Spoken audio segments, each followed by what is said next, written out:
Ja sam Ijona Marković i danas delim sa vama zašto sam i ja Avenger.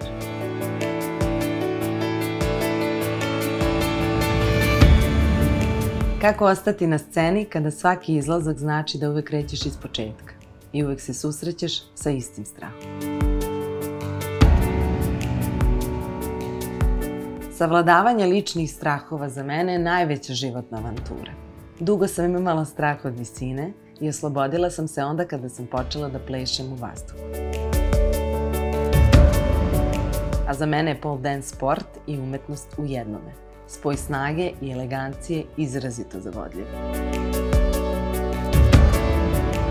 Strah od vožnje sam takođe imala.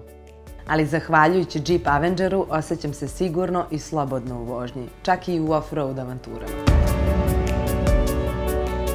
Jeep je od malena za mene bio moćan i veliki auto. Danas za mene Jeep predstavlja avanturu, ne tipično putovanje. Pokreće me ples i pokret. Pokreće me muzika i priroda.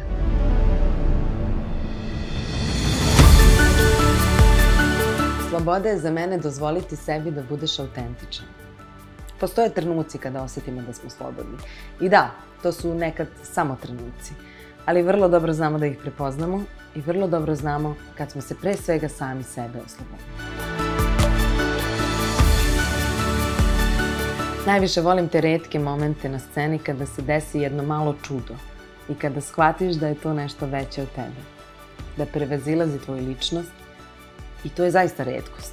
Shvatiš da je to kanal emocija koji nema veze samo sa tobom.